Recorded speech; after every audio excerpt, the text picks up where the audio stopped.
Bismillahirrahmanirrahim. Assalamualaikum warahmatullahi wabarakatuh. Kembali dengan DNA Business Channel.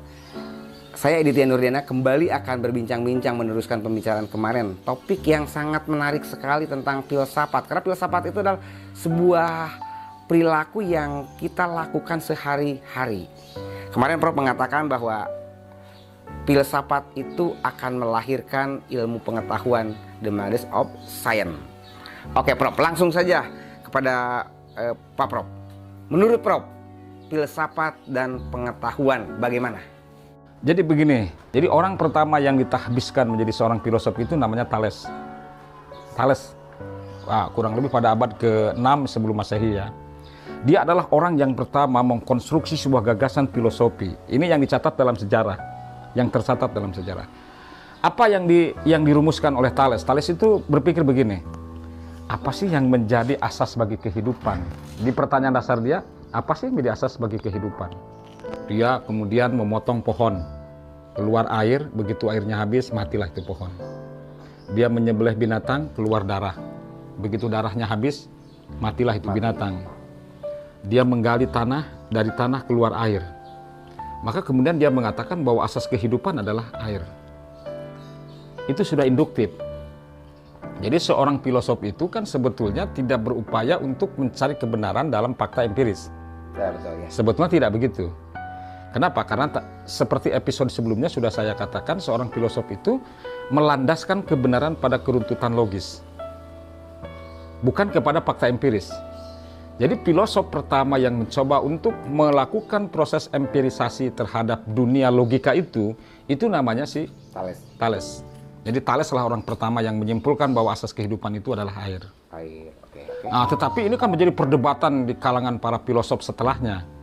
Ada yang mengatakan bahwa asas kehidupan itu adalah udara. Ada juga yang mengatakan bahwa asas kehidupan itu api.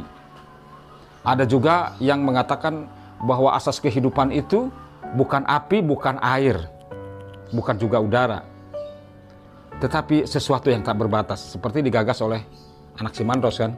Anaximandros mengatakan su everion, jadi sesuatu yang tidak berbatas. Nah, ketika berbicara sesuatu yang tidak terbatas, dalam bahasa Islam itu disebut sebagai Allah. Dalam bahasa Socrates nanti kemudian diungkapkan dengan kata ide ya. Gagasan. Nah, kemudian terus itu dikembangkan terus gagasan-gagasan itu. Tadi dalam konteks Socrates itu akal budi. Nah, ketika turun ke Plato itu namanya ide. Jadi itu gagasan-gagasan tentang pemikiran-pemikiran filosofi pertama yang dicatat di dalam literasi sejarah ya. Jadi tentu sebelum-sebelumnya pasti sudah banyak bermunculan para filosof-filosof yang mencoba untuk mengungkap kemisteriusan alam ini. Jadi filosof itu kan berupaya untuk memahami alam semesta ini. Nah, karena itu maka pikiran-pikiran filosofi bersifat spekulatif. Kemarin kita bicara soal ciri-ciri berpikir filsafat itu kan radikal, spekulatif, kemudian universal, kemudian sistemik dan spekulatif. Jadi unsur-unsur spekulatif itu unsur menduga-duga kan? Ya. Jadi unsur yang ya, melahirkan hipotesa, dugaan sementara. Diduga menurut Thales itu asas kehidupan itu air. Diduga menurut Heraklitos itu api, gitu kan? Diduga menurut Anaximenes itu udara misalnya dan lain-lain begitu ya. Nah, jadi uji coba mereka terhadap sesuatu yang sebelumnya bersifat spekulatif itu dibuktikan. Nah, kemudian dibantah terakhir oleh Anaximander kan, ketika Anaximander mengatakan tidak mungkin sesuatu disebut asas kalau asas itu saling mengalahkan. Oke. Ini kata kunci loh Pak Edit. Asas itu tidak boleh secara filosofi tidak boleh saling mengalahkan. Tidak boleh saling mengalahkan. Oke. Jadi kalau asas negara kita itu apa kira-kira? Pancasila. Nah, Pancasila itu dalam konteks filosofi tidak boleh saling mengalahkan. Berarti satu-satunya asas. Tidak boleh dikalahkan dan tidak boleh. Asas tunggal ya. Baik, begini Prof. Lanjut lagi, ini sangat menarik sekali. Tadi dikatakan bahwa filsafat itu the knowledge of science. Ibu dari ilmu pengetahuan, melahirkan beberapa ilmu pengetahuan. Tadi juga diceritakan oleh Prof dengan sangat gamblang bahwa sesuatu yang dilakukan berulang-ulang kemudian diturunkan kepada generasi berikutnya yang kita sebut hari ini adalah budaya. Oke. Kemudian apakah filsafat dan budaya itu adalah satu kesatuan, bukan hanya sebagai satu turunan? Menurut Prof bagaimana? Corak berperilaku, corak berpikir filosofi itu jika kemudian terus-menerus dilakukan, itu akan menjadi sebuah budaya. Betul. Contoh kasus Socrates. Nih, contoh kasusnya Socrates. Jadi kenapa sih Socrates itu dihukum dan kemudian dibunuh ya, diberi racun gitu ya? Karena Socrates itu mencoba membawa sebuah gagasan baru tentang konsep negara. Ini contoh-contoh nih ya. Betul. Budaya di Athena waktu itu, sebelum Socrates mengeluarkan gagasannya, pemimpin itu adalah diturunkan dari langit. Dia merupakan wakil dari dewa Pada saat itu. pada saat itu. Maka apapun yang disebut sebagai keputusan dewa, keputusan raja, itu harus dianggap sebagai keputusan dewa. Tidak boleh dibantah. Nah, kata Socrates, nggak mungkin begitu. Ini bukan budaya manusia. Raja itu untuk memimpin masyarakat di bumi. Karena raja itu difungsikan untuk memimpin masyarakat di bumi, maka kata Socrates, yang menentukan kehidupan kekuasaan, yang menentukan kehidupan masyarakat dalam suatu bangsa itu adalah rakyat sendiri. Maka manusia harus dibudayakan akal budinya itu supaya berkembang. Ya. Nah, pikiran-pikiran yang sangat revolusioner ini itu menyebabkan dia disukai oleh anak-anak muda Athena. Jadi banyak sekali anak-anak muda yang begitu gandrung terhadap pikiran-pikirannya pikiran-pikirannya Socrates. Jadi kalau Pak Edit hari ini menyaksikan ada orang yang begitu cerdas, lalu kemudian orang begitu cerdas itu dihukum, dipenjara, dibunuh, itu sebetulnya sudah menjadi tradisi lama. Dan memang sudah ada sejarahnya. Sejarahnya itu sejarah Sudah panjang, ada, sudah ada sejarah panjang itu. Dan orang bilang bahwa sejarah itu akan terulang. Akan terulang, gitu. Jadi, tetapi kemudian kekuasaan yang bertindak semena-mena terhadap Socrates itu, kemudian Socrates kan menjadi martir. Ya. Akhirnya menjadi martir. Kenapa? Karena kekuasaan di Athena itu akhirnya runtuh kan? Betul. Akhirnya runtuh dan diteruskan itu oleh pikiran-pikiran Plato, sehingga budaya masyarakat yang sangat tunduk terhadap raja itu berubah. Sedikit demi sedikit. Berubah itu. Karena masing-masing orang merasa menjadi bagian dari proses pembentukan negara itu. Tapi harus diingat, Plato merumuskan, kan kalau Socrates itu tidak punya tulisan kan, jadi yang rajin menuliskan gagasan-gagasan Socrates itu Plato kan. Nah kemudian di sebuah kampus namanya Republik begitu ya, Plato menggagas akhirnya sebuah konsep yang disebut sebagai demokrasi. Vox populi, vox Dei. Jadi suara rakyat itu adalah suara Tuhan. Nah, terjadilah itu pemilu. Dan dari dulu itu kampus itu selalu menjadi momok bagi kekuasaan. Jadi siapapun yang ingin menjadi penguasa yang otoriter itu kuasai kampus. Karena sejak zaman dulu yang namanya kampus itu selalu mengambil sikap yang opposite dengan kekuasaan. Jadi kalau ada kampus-kampus yang sebenarnya terlalu kuat kolaborasinya dengan dengan kekuasaan, itu sebenarnya budaya akademiknya pasti akan luntur, dengan sendirinya akan luntur. Dan itu apa yang dipertontonkan oleh Republik Plato. Plato itu punya namanya kampus itu namanya Republik gitu ya. Yang berseberangan dengan kekuasaan. Yang berseberangan dengan kekuasaan. Tidak berkolaborasi ya. Tidak berkolaborasi. Kemudian melahirkan sebuah gagasan Vox populi, vox Dei kan dari kampus itu. Dan kemudian terjadilah kira-kira kalau kita hari ini dia mau besar-besaran, yang kemudian merubah konstitusi Athena.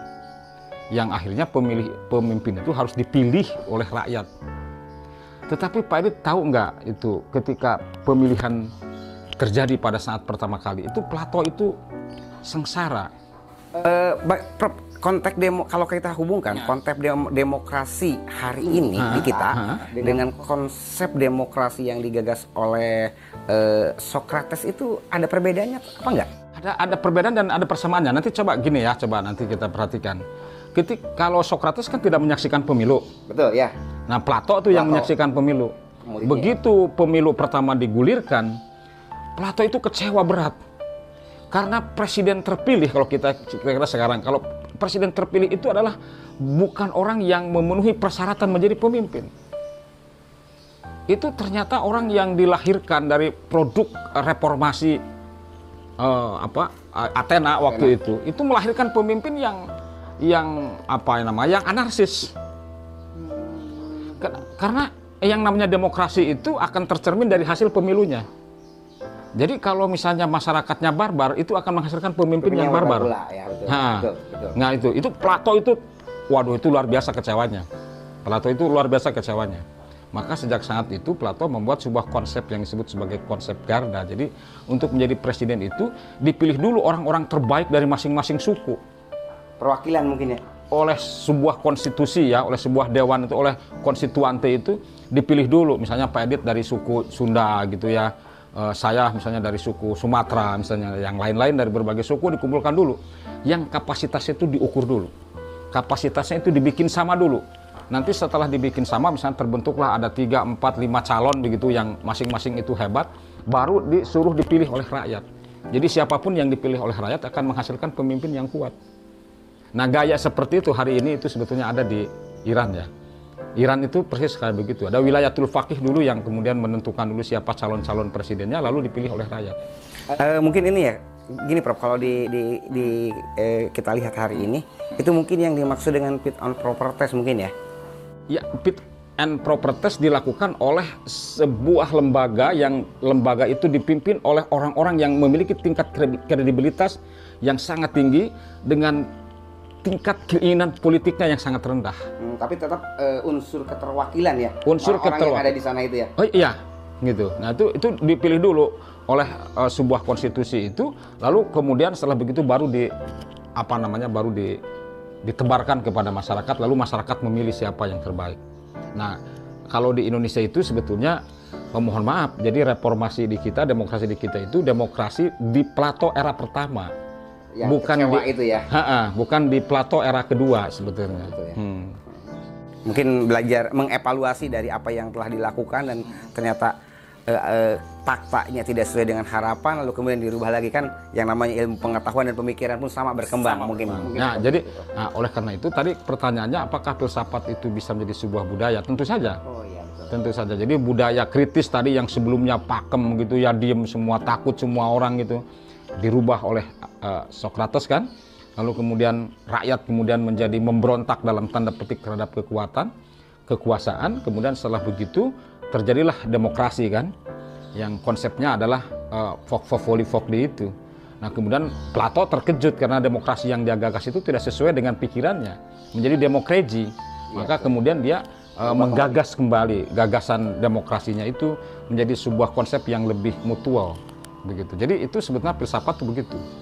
Nah, jadi terkait kalau begitu pertanyaannya sebetulnya bukan pada soal budayanya juga, tetapi berarti filsafat sangat mempengaruhi kepada konstitusi. Betul. Maka konstitusi negara itu dibentuk atas landasan-landasan filosofi. Oke, Prof, ini topik yang sangat menarik dan saya pikir selagi manusia ada, filsafat tidak akan pernah tidak ada. Ya. Karena filsafat itu adalah sebuah perilaku yang kita jalani setiap hari oleh kita. Kemudian filsafat itu ternyata melahirkan hal-hal yang sangat luar biasa sekali di umat manusia ini. Pemirsa sekalian, bincang-bincang kita kali ini dicukupan sekian dulu. Next ada pembicaraan lagi yang sangat menarik karena merupakan rangkaian dari topik yang kita bahas hari ini. Terima kasih. Assalamualaikum warahmatullahi wabarakatuh. Waalaikumsalam.